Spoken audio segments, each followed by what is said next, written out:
K-pop Demon Hunter is Netflix's new animated movie about a fantastical trio of golden-voiced demon hunters masquerading as a K-pop group has taken the world by storm. The songs have been topping charts, the voice actors have been shot to instant stardom, and everybody's waiting to see how the K-pop industry will react to this phenomena. It's no secret that K-pop is an industry based on trends. Anything that gets even the slightest bit of attention is quickly considered a viral smash hit, and idols and companies alike compete to participate. This is reflective of Korea's own trendy culture, where fads truly come to die. A cafe can be the talk of the town one week, somewhere every influencer flocks to for their content, and quickly abandoned once their trend factor wears out. Similarly, because of Korea's tendency to obsess over the latest hot topic, anything with the slightest sense of staying power becomes not a trend, but a syndrome. Because of the industry's predictable nature, fans are now waiting with bated breath to see which company will be the first to capitalize on the popularity of the movie's songs, despite the fact that the songs are already inspired by K-pop hits, essentially waiting for the industry to eat its own tail. The K-pop industry is rife with examples of companies trying to recreate what made another act successful, but the most recent example would be that of NewJeans.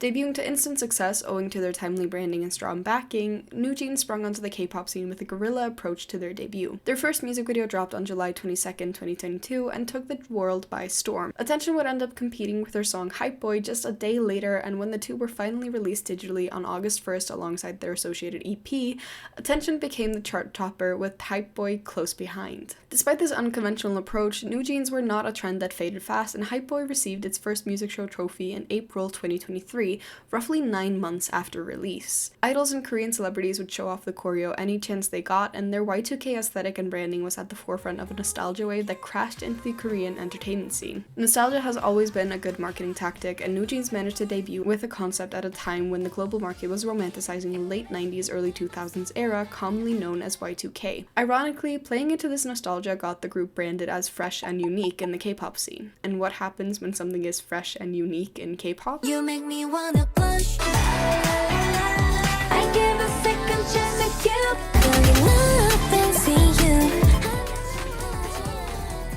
Despite controversy surrounding their third single from their debut EP, NewJeans saw continued success with their next single, Ditto, in December 2022. Ditto served as a pre-release for Oh My God, the title track of their January 2nd single album. Both songs became big trends and were only really overtaken by IVE's Kitsch, released in March 2023 as a pre-release for their first full-length album. IVE and NewJeans have a similar story of instant, somewhat unexpected success with a string of incredibly popular singles, huge brand deals, chart-topping results both in digital and physical media, multiple Hot Topic members, and a very distinct branding. Both groups' success led to them being coined as syndromes, though many would argue NewJeans has more claim to that title despite their current status of company limbo. In times past, usually the top girl groups of a generation would have some claim to the best of the industry at a certain skill. Between 21 and Girls' Generation, 21 had the rap and Girls' Generation had the vocals. Between Blackpink, Twice, and Red Velvet, Blackpink had the rap, Twice the viral trend factor, and Red Velvet the vocals. All of these groups also provided candidates for the much coveted Best Dancer of their generation title, with plenty of analyses done to prove Lisa, Momo, or Seulgi are the best of the best. Despite being at the top of the popularity rankings, chart-topping releases, and mega successes comparable to these giants of the past, neither IVE nor NewJeans have provided much in the way of being the best at any respective title. Among their contemporaries, most seem to agree ITZY are the dancers, aespa or NMIXX the vocalists, and Idol Soyeon the rapper of their generation. Meanwhile, both IVE and NewJeans have seen controversy due to their popularity seemingly not matching their skill level. This strong competition arguably contributed to both groups releasing their magnum opus in 2023. NewJeans' Super Shy, the first single from their 2023 EP Get Up, was released on July 7th, 2023, and has arguably eclipsed all their other singles in terms of long-term impact. Despite being very quickly succeeded by two other singles from Get Up, Super Shy saw the greatest commercial success, particularly branding NewJeans as a syndrome both within and beyond South Korea. Meanwhile, on April 10th, 2023, IVE released I Am, the main single from their first full-length album IVE. Both songs became trendy hits, but when looking at commercial markers of success, it seems I Am outperformed in most aspects. Although both songs deal with themes of self-confidence, I Am's anthemic approach to encouraging self-actualization won out against Super Shy's understated and somewhat hesitant approach to a love confession in 2023. Perhaps then it is no secret that I Am would go on to inspire the K-pop Demon Hunter's soundtrack. While Nujin's branding and cultural success inspired many copycats and disputed plagiarism, I Am served as a great basis for exactly what a movie musical needs while providing a baseline for it within the soundscape of modern K-pop. Before we go deeper into that, we need to look closer at how musical songs work and why they sound the way they do. There are a lot of colloquial terms for the most common types of songs heard in musicals, not in terms of genre, but in how they contribute to the story. K-pop Demon Hunters takes these archetypal songs and wraps them in a K-popified bow. As an example, there's the I Want song, so named because it's used by the relevant character to talk about their dissatisfaction with their life and what they believe could change it for the better. Disney, as much as I don't want to talk about Disney, does these songs incredibly well. Belle has her self-titled Reprise, Ariel has Part of Your World, Quasimodo has Out There, Hercules has I Can Go the Distance, and K-pop Demon Hunters arguably has Golden. I will listen to arguments claiming that title for free, but first I want to break down how each of the songs fit the narrative structure of a musical so we can better understand the topic of this video. Firstly, the opening number is really self-explanatory. It's the first song of the musical, sometimes it's a direct opener, other times it's just the first song of the show. This song serves as a way to set the tone for what's to come, and how it's done does that masterfully. It's a punchy, quintessentially K-pop song that tells you exactly who these characters are and how they interact with both worlds they live in. We see them beat up and absolutely massacre the demons on their plane, only to land on stage and kick off a gigantic final concert of their tour. We, as the audience, now know that these three girls are absolute badasses on and off stage, and the lyrics of how it's done tell us as much. Contrast that with Golden, which takes heavy inspiration from IVE's I Am, as we discussed earlier, where the lyrics are a lot more relevant to the world of the movie. When looked at as is, the lyrics don't seem to fit the traditional I Want themes of an I Want song, because within the context of the story, the characters singing the song think this is a finale. Rumi decides to rush the release because they saw the twinkling of a golden honmoon during their last concert. Essentially, we the audience enter the story when Huntrix think it's about to end. So Golden presents a resolution that the story hasn't earned yet. We're told who Huntrix were, how they felt, and now at the end of the story, what they've achieved. But this facade is betrayed by the first chorus. It's going to be golden. It isn't already golden because we haven't actually reached the climax of the story. Then Rumi breaks it completely during the second verse by betraying the climactic nature of the song and telling us there's still a bigger issue that needs to be resolved. She needs the reassurance that once the honmoon is golden, she'll no longer have her patterns, she'll be who everyone has always thought her to be, and she won't have to lie to her friends, her sisters, anymore. And that's why everything starts breaking down after the song. This second verse is the first time we're introduced to the internal conflict of the story and told what Rumi wants. She doesn't want the honmoon to be golden, or rather, that's not the only thing she wants. The song tells us that all of Huntrix want the honmoon to be golden, but it also tells us what Rumi specifically wants is to erase the demon side of herself by way of making the honmoon golden. So her voice breaking and betraying her directly contradicts her second pre-chorus, because we are hunters, voices strong, and throws into question whether she is a hunter at heart or if she's always been more of a demon. Alternatively, you could make the case that Soda Pop is also an opener in its own way with how it introduces us to Saja Boys, a group that had been teased to us earlier in the movie. However, since it's not the first song of the film, it can't be. I would argue Soda Pop serves as Saja Boys' I Want song. The lyrics hide behind the facade of saccharinely vague K-pop lyrics where the object of their affection is compared to the sweet taste of a soda they can't get enough of. But the sinister nature of the lyrics is very clear when you know who's singing them. I'm empty, you feed me. So the wait is over, baby, come and fill me up. Don't want you, need you, yeah, I need you to fill me up. Behind every word is the fact that these demons want to consume their audience. Their only goal, and what could fulfill their existence, is to consume every living human and feed them to Kima. But if you take this exact song and give it to a group like Zero Base One, not a single K-pop fan would bat an eye, and that's the true beauty of K-pop Demon Hunter's soundtrack. Still, while Golden is more nuanced in how it is an I Want song, Soda Pop manages to walk the exact line needed where the audience in the movie can experience it as pure pop perfection, while the audience of the movie can see the lurking threat. As a response to this threat, Huntrix decide to write Takedown. In a way, this song conforms the least to traditional musical songs. However, it's perhaps best categorized as a transitional song.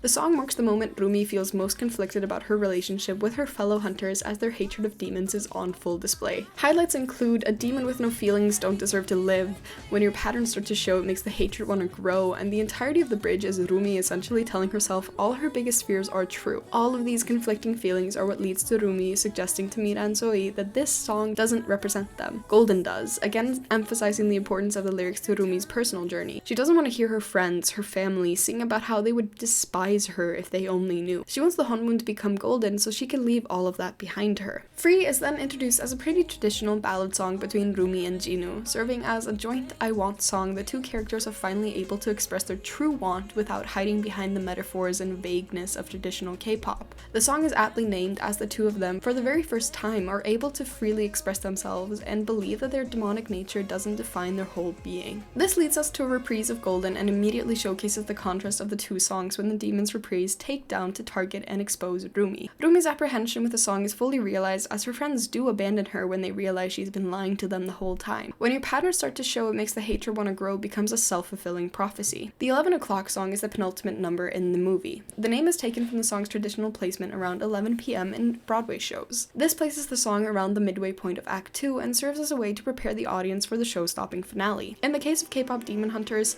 that song is Your Idol. Its thematic purpose is to bring our heroines to the brink of collapse. The honmun is broken, their friends and fans and they themselves have been consumed by the power, the trance of the song and performance. And right when it seems Saja boys are about to realize their own I Want song, Rumi steps out to perform the finale. What it sounds like. Mixing together the vulnerability of Free and the power of Golden, we finally get the real resolution we were promised at the beginning of the movie. Our heroines acknowledge that they aren't the perfectly polished stories we heard in Golden. Rumi and the hunters finally have a heart-to-heart and understand each other in a way they never have before, and that allows them to fight in a way they never have before. It's at this point that they break free from the constraints of the K-pop industry and get back to why the hunters' voices could create the honmun to begin with. The souls are the threads, and the hunters' voices are the weavers. The two can exist independently, but the tapestry doesn't exist without the combination of the two. When Huntrix sing What It Sounds Like, they are singing from the soul. It's not a song they've been workshopping and perfecting and fine-tuning and mixing and mastering. It lacks all the production of a pop song and returns to the roots of the original Hunters. This song is their song, and no one else's.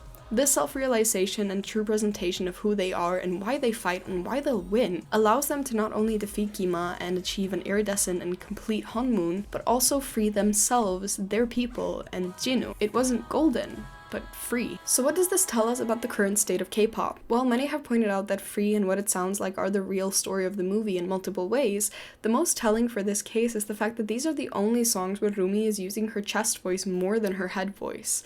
It's her voice without the lies because she isn't pushing herself to hit high notes the story tells us she can't hit as her patterns grow and her demonic nature seems to be taking over her. Accepting the darker parts of herself also means accepting the darker parts of her voice as it is integral to her identity. Similarly to I Am, where many fans question if the song isn't too high for the members who perform it consistently, Golden also pushes itself on an incredibly high range of notes. And despite What It Sounds Like being the climax of the film in more ways than one, Golden is a song that has resonated with viewers and the industry alike. Perhaps it is precisely because the song tells us a neat and clean story of success and reaping the rewards of hard work that it resonates more on the pop charts than a song that tells us you don't have to be perfect to be good. While many idols have already either posted their covers of Golden or been asked by fans to perform it, very few seem to want to attempt What It Sounds Like. A search for Golden covers provides many K-pop idols, from industry legends like Ailey to powerhouse vocals like Solar, newcomers like Isna, and even IVE's own An Yujin. Meanwhile, a search for What It Sounds Like covers doesn't provide more than a few fan covers and even redirects to some Golden covers. The industry has long since been known for its prioritization of high vocals over actual strong and healthy vocals, with many fans even buying into the narrative that high notes equals good singer. This has led many prominent K-pop vocalists to ruin their voices by constantly going after higher notes than they can actually support. I would even go so far as to say there are idols who have permanently ruined their voices by straining for these high notes, and yet they continue to do it because it's what their fans have come to expect. Rumi's own struggles with her voice reflects this, as even though she can hit those notes, the high notes aren't what makes her a powerful hunter. The increasingly higher notes throughout Golden may represent what has resonated with their fans before, such as in the opening with How It's Done, but it's not her true voice. Huntrix yet again present Golden as their magnum opus with the belief that what worked before times 10 will lead to the best results. When looked at from a musical narrative perspective, Golden is a microcosm of this exact issue with K-pop, where praise comes not from being good, but from the illusion of being good. The industry is a beast that must be fed, and much like Kima, it is insatiable.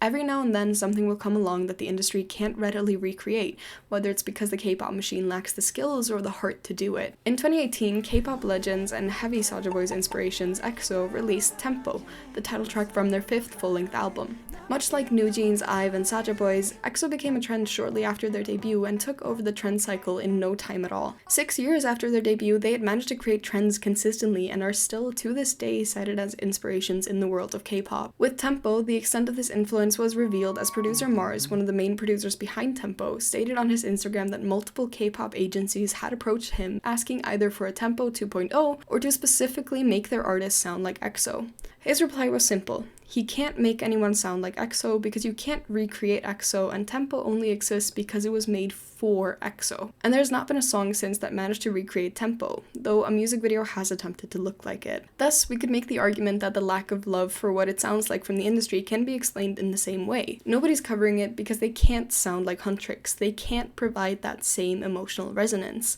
But because of the shallow nature of Golden, it's a lot easier to imitate. The K-pop industry, like most of pop music, is rife with tenors and sopranos, with tenor tesituras and mezzo-sopranos close behind. True alto or baritone voices are few and far between. The only female vocalist I would confidently call an alto is Jay from Stacy.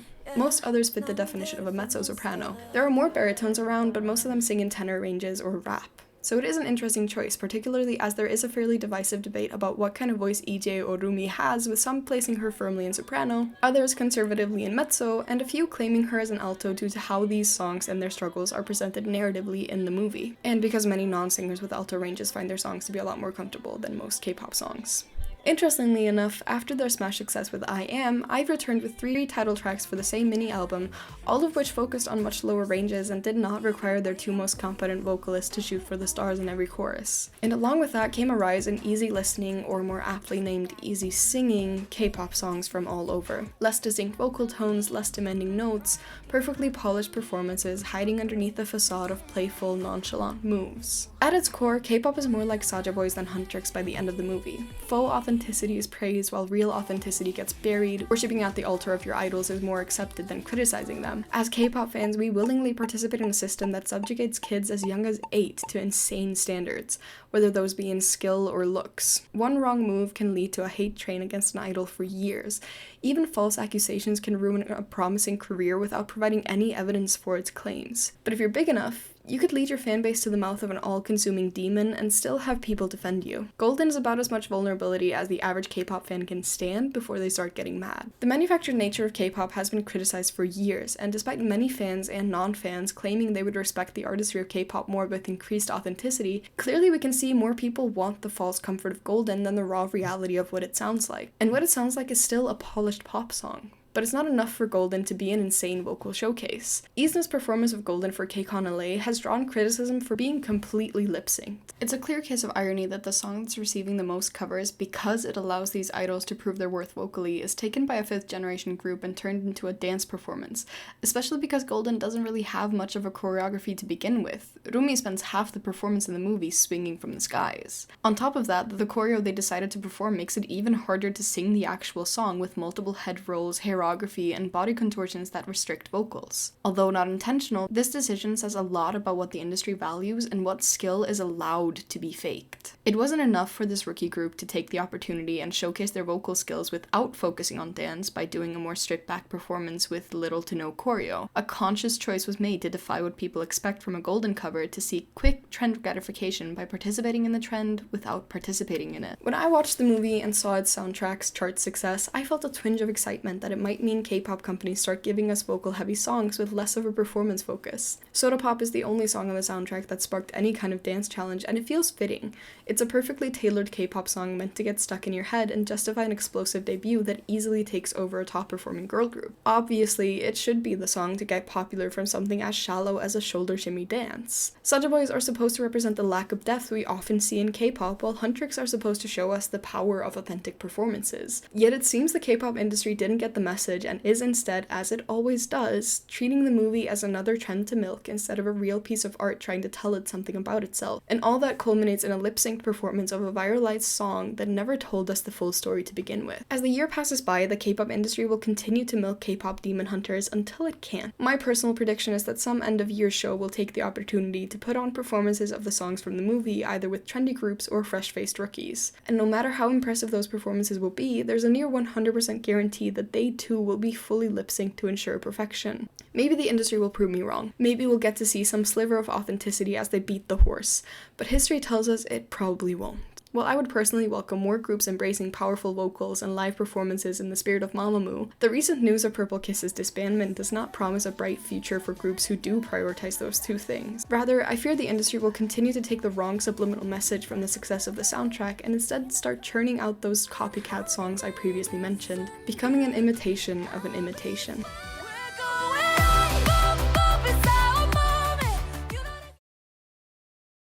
It is 11:30 p.m. on the 11th of August, and I just finished editing down the recording that I made, and I've been downloading and organizing the videos and the clips that I need to edit this video.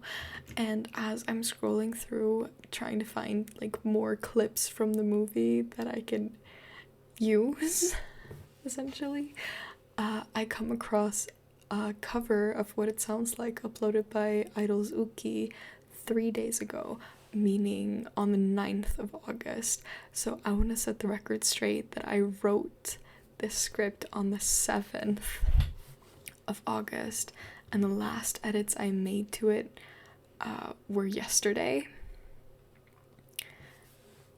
And so I finished recording the script on the 9th as well. So I hope you'll give me some grace for the fact that it is not included in this video, that Uki did the cover. And also Uki is one of those idols who is debated whether she has an alto voice or if she just has a deep tone for a mezzo-soprano. So nobody's expecting a golden cover from her. So if she were to cover any song from this movie, it would probably be Free or What It Sounds Like. But she is the outlier. She's not the rule in any way, shape, or form. It's the same way like nobody would expect Jay, as I mentioned, to cover Golden, but a What It Sounds Like or Free cover would be right up her alley. Again, because of the lower tone. Okay, this was not scripted. This is just me trying to cover my ass.